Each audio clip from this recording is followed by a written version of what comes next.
welcome to Cheapskate. I'm Cameron and today we are making this handy little scribe. It's adjustable, has a little pointer there, so we just adjust it by moving that. You can see it's got aluminium trim at the top. The aluminium trim is just there so that when you screw this down it doesn't damage the timber and doesn't leave dents in it. And we have the point there. This point is just a screw. You can screw it out and screw it back in, so it's fully removable. In case you don't know what a scribe is for, or what this type of scribe is for, basically you decide on, I don't know, how much you want to cut off something or what it is you want to do. You move your scribe up and say, okay, let's say that's how much I want to cut off. So that might be, say, 5 mils or something. So you measure that up, you lock this down, then you get your little bit of timber, and you just run the scribe along the timber. And so there's your mark, right? There's my cut mark. And I want to cut exactly the same amount off the other side. And there's my cut mark on the other side. So it's for doing that sort of things. You might even have it something where you have to cut the same amount off every surface, and you can just basically run it along, and you get straight lines. So long as your edge is straight on your timber, you get straight lines and consistency. So that's what they're for. They do come in very handy at times if you're doing any woodworking. Just give you a bit of a closer look at this one.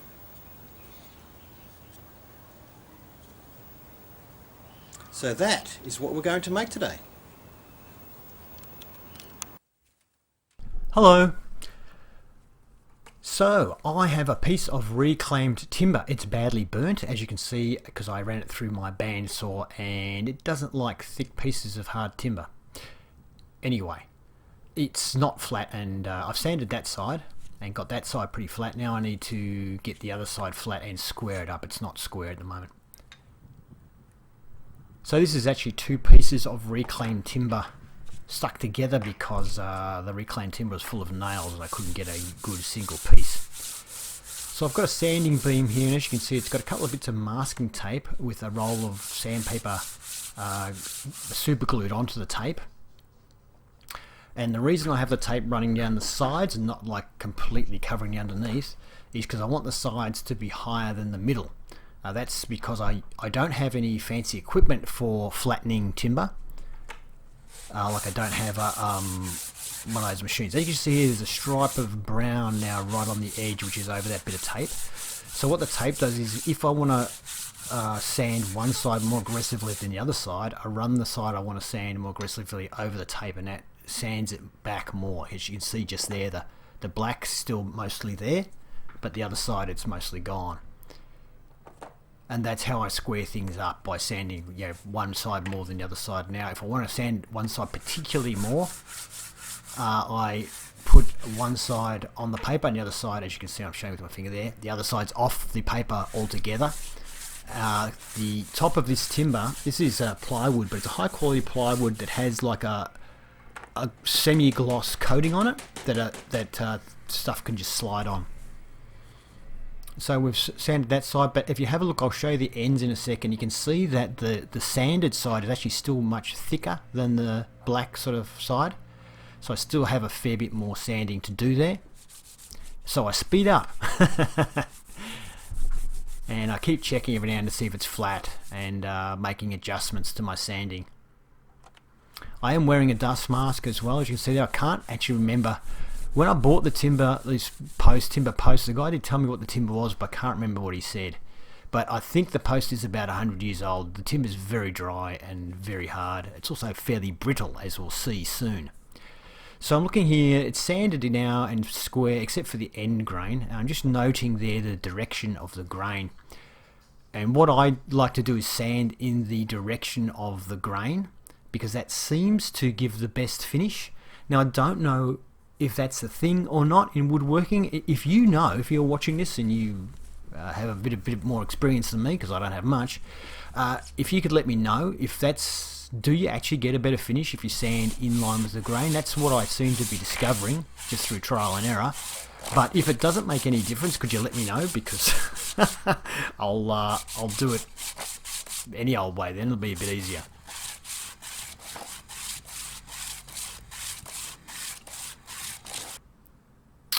Alright, so I've sanded the ends now. You can now see a join mark there where I glued the two pieces together on the end grain. It's not really visible on the rest of it, but it is on the end. And it's looking pretty square and pretty flat now. And you can see the join mark there. Now this is the rod that I want to go through. I haven't cut it to size yet, but that's where I want to go through. So I've put my centre mark on the block, and I've drawn a square the size of the square rod that I want to go through it. And this is a Forstner bit that I'm using just to drill out the centre of it and get rid of most of that, and then just cut the square more accurately. I didn't have a good angle to show you me drilling in with my drill press, so I just sort of turned it on as I finished. And this side looks very nice. The other side though has got a little bit of chip out, but I think it falls inside the square that I need to cut out, so it should be okay. And using a jeweler's saw with a very fine blade to cut this out, it takes a long time, and I celebrate when I get a tiny little chunk out. So I'm really annoyed with the jeweler's saw. You can see here where I've been cutting. The piece hasn't fallen off because it doesn't cut exactly the same way on the other side. So I turn it around to the back where it never cuts the same, unfortunately, because it's so bendy. You can see here where my thumb is there's a lot of chip out from when I was cutting across the grain, which is really bad. The whole point of using this saw was I wanted to avoid chip out, but just going against the grain, it's just this timber because it's very, very hard, and it loves to chip. So I mean, you can even see even here it's chipped away, and on here it's chipped away as well. So I wasn't using a chisel because I wanted to avoid the chip out, and the saw takes forever. So I think now I might as well use a chisel if it's going to give me that sort of chip out anyway. And this side is basically a write-off, so we'll have to just hope this side stays flat and usable. Just going to get into that little bit first, just cut it off so it doesn't chip out.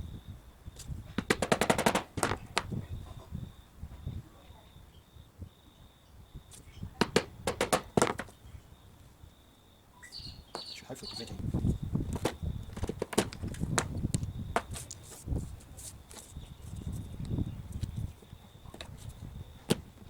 So I'm actually just trying to take off small pieces at a time with this. So this bit was just a bit bigger, was sticking out a bit more than that, and just start taking the edges off and working it back. I might work this side a little bit, just to make sure I don't end up taking any chunks out of here. Once we get it down back from the edge a bit like this, we should be okay. Flip it over again.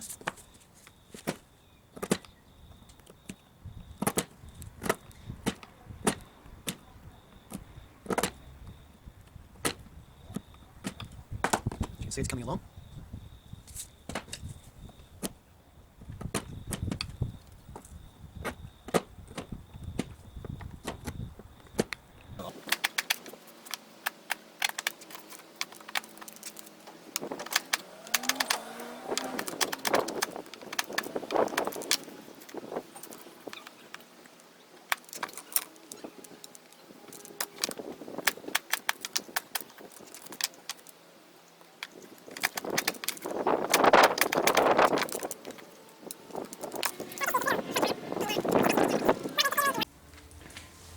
So I'm not saving any time really using the bandsaw because I have to turn it on and set it up and all that jazz.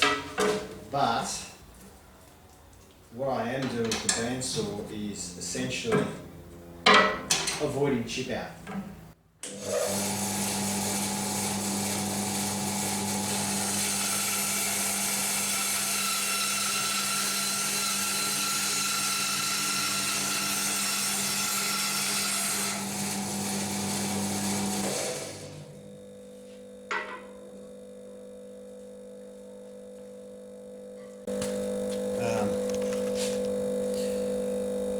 It burnt a little bit. It doesn't like cutting hardwood, this blade, so it tends to burn a little bit.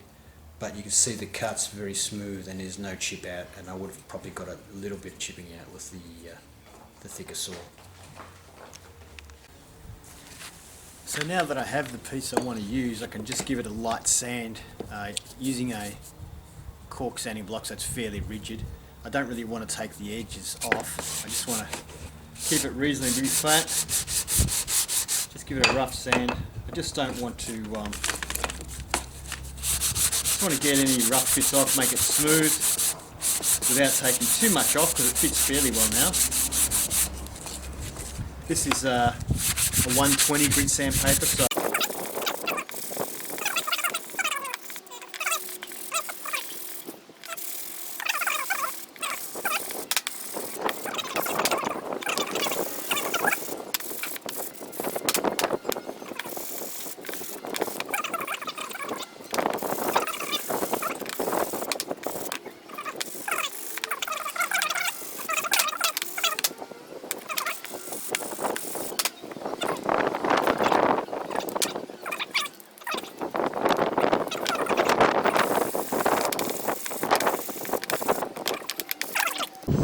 Alright, so I've set up my router table. I've got a router bit here which is 9.4 millimeters across. So we want a 10 millimeter line. I can't get a 10 millimeter route bit, but 9.4 is as close as I can get. So I may have to do a second pass, maybe, to widen it a little bit. We'll see how we go. I've just eyeballed it down the middle, so I've just pushed the rod I'm cutting up to it and looked from the edge here and just eyeballed that it's in the middle. I can't get my featherboard to sit in here. I've got nothing to really attach it to. It's sort of regretting my design of where I put everything. But anyway, so I'm just going to push it. I'm going to drop it down onto it, let it cut into it. It's only 3 millimeters, and then push it across. The way I set the height was actually pretty easy. I know I want 3 millimeters, and I know that this metal rod, the aluminium rod, is 3 millimeters. So I basically just put it up against it and waited, and just got the blade just slightly deeper. I do want it to be slightly deeper because I definitely don't want the rod sticking out. Anyway, let's see how we go.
Okay.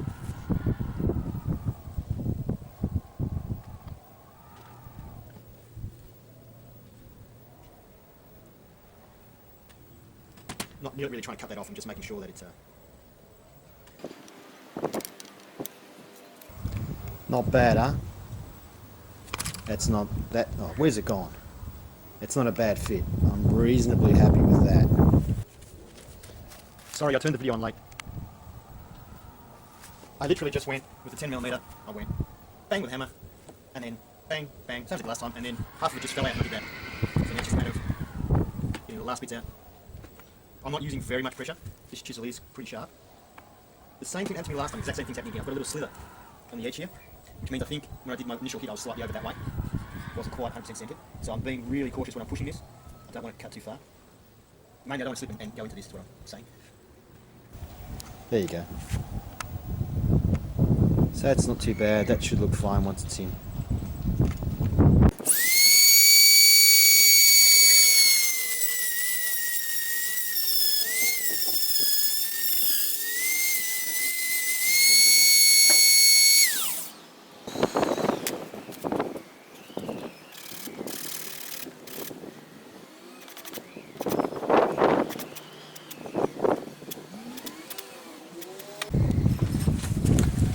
Okay, so ready to glue. I'm going to use super glue because I don't think wood glue will stick to the aluminium.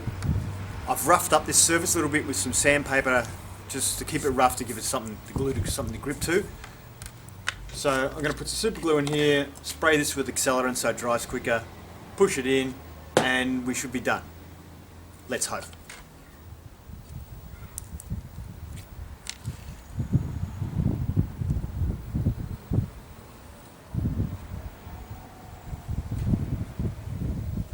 I'm using a fair bit of glue in case the wood soaks in some of it.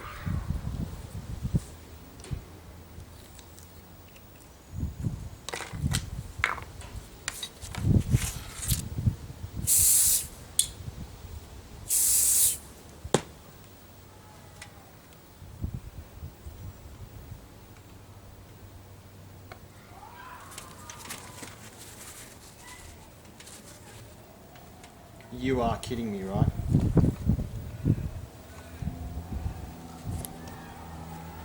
Yeah, we'll choose now to not go in.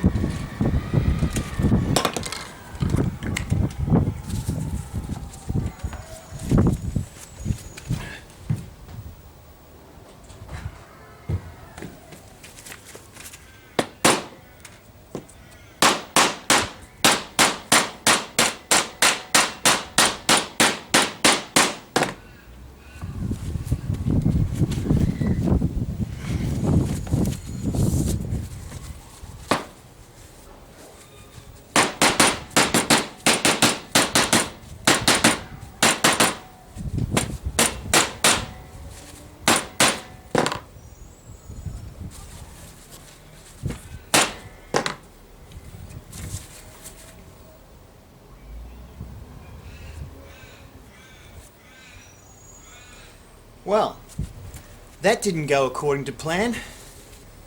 So yeah, so I had no intention of hammering this in. But when I put it in and it wasn't working, I thought, oh no, it's going to dry out of position. So I just sprinted into my shed and grabbed my little hammer just to tap it in. I mean, really just tapping directly with a hammer, really bad, because I could put dents in this. I would have, if I knew I was going to do that, I would have put a piece of timber over the top and banged the piece of timber on top of it. But I just didn't have time to stuff around, so I just got the hammer and smashed it. So it's in, but it's slightly proud of the timber. Now, when I was just test fitting it, the hole was slightly deeper than the aluminium, so I don't know whether I had some inconsistencies in the timber that was just pushing this up, but it seems to be above the timber the same amount the whole way along, so I think I miscalculated somewhere, but when I was doing my test fits it seemed to be, might have been the angle was deceptive, don't know. Anyway, it's in, but the aluminium will need to be sanded down now. The weather has packed it in, so I'm inside my little shed, and I've just been hitting this with my sanding block here, which has got 120 grit on it. It's been going over it, and I'm starting to sand this block down. It looks like it's going to take a while. It gets really hot as well, so I can't sand it for too long.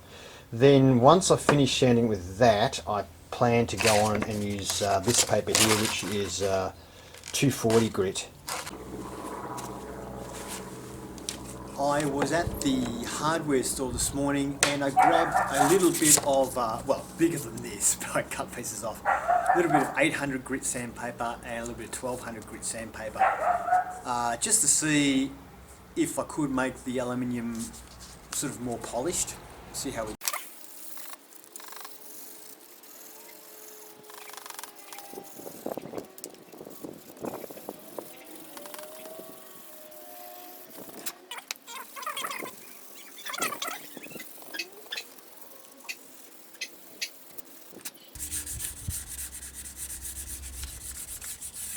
Alright. Well,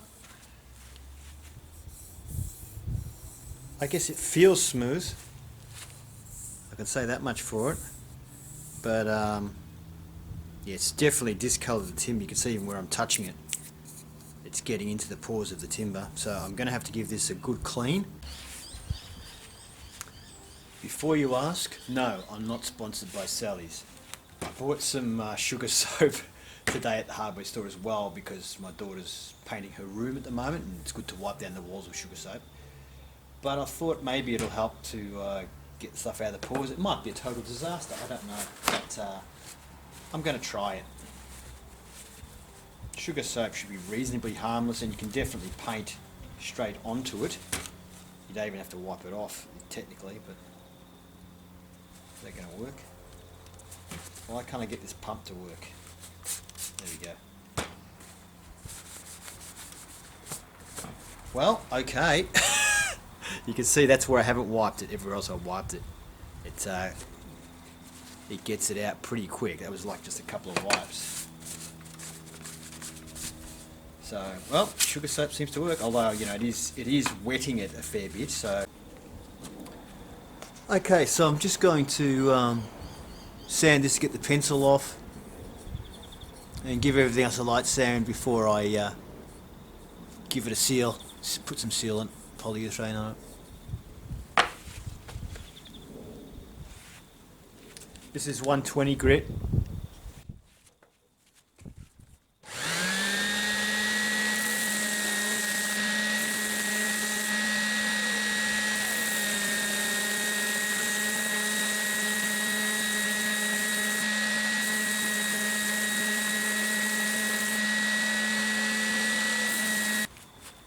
As you can see, it's lightened up a bit with that. That looks good enough to coat, looking good. I'm using a wipe on poly from Feast and Watson, or Feast Watson. Wipe on poly, it's a mixture of sort of oils and polyester or something, I don't know. Anyway, it's not like linseed oil, it's a bit thicker than linseed oil and it gives a sort of a slightly glossy coating. You can give it lots of coats. I think I only give 1 or 2 coats because this is not an item I'm trying to make look, you know, super fantastic because it's a work item, it's a work piece. So I'm just really trying to protect it a little bit from moisture and excessive dirt. That's all. Just trying to give the timber some protection. For that it's very good, but you can, if you want to give it a lot of coats, you can kind of polish it up and get sort of a semi-gloss, but it's not a true gloss.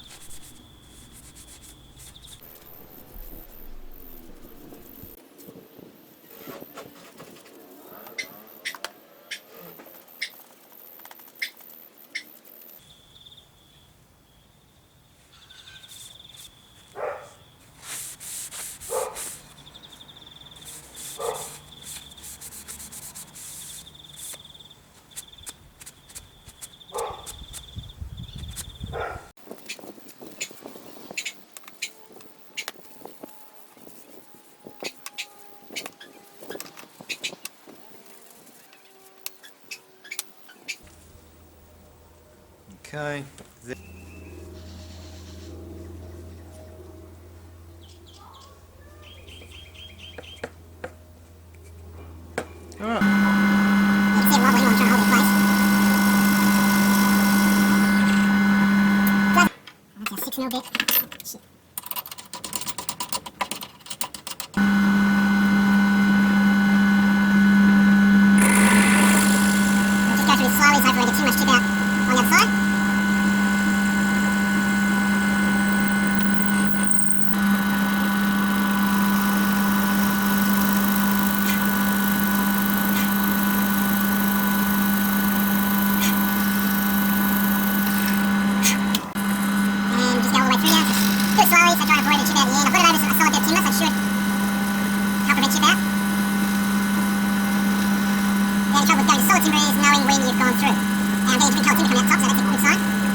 So it's the same as the actual size. Now, have I made this hole big enough? Does it need to be? I think I used a 6mm, maybe I needed to use a 7mm.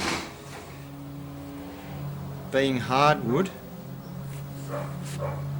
maybe we should have...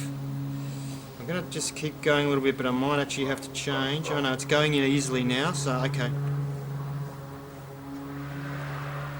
You've got to get the size right with hardwood because the wood doesn't move out of the way. It tends to crack instead rather than squish. Like pine will just go squishy, whereas this stuff will split. Alright, there you go, that's in.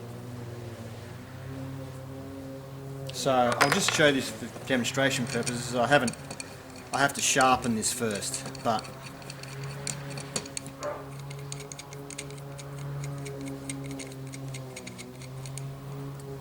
it's probably going to be longer than we need as well.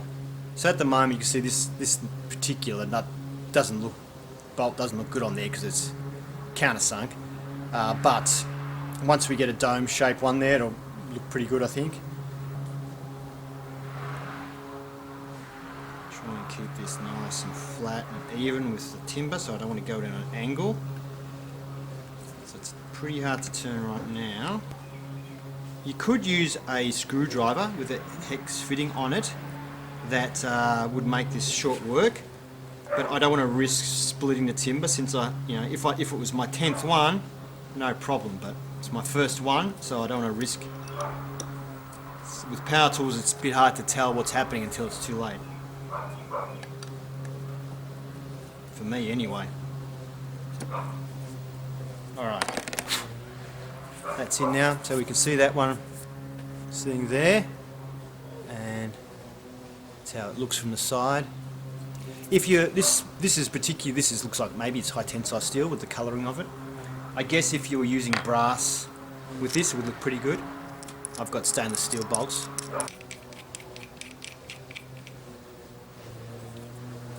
Yep, that's held in place. Looks like we actually got it the perfect size, so it actually is most of the way down, so it looks like it's in place. Yeah, you can see there where I screwed it down. It's left a mark. And that's why I didn't bother getting a mirror finish on this, because it's going to get marked from the screw anyway. And that's held in place there. Yeah, that works. Okay. Warning to headphone users, this is probably going to get very loud.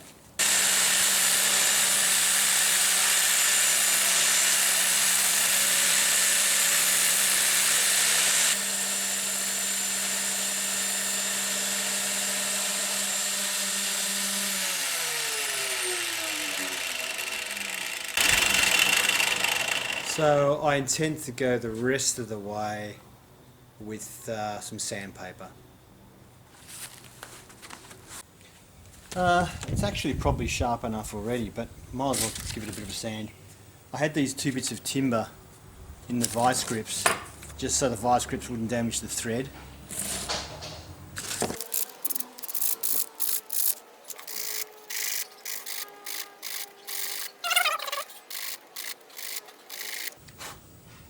It's already starting to round up. It's actually quite sharp already. That's... Ow. Actually, that's sharp. Okay, so I won't go any further. That's sharp. There we go. Thank you for watching me make this scribe on Cheapskate. I hope you enjoyed it, and if you did, please give it a thumbs up. If you'd like to see more, please subscribe to Cheapskate. Yay!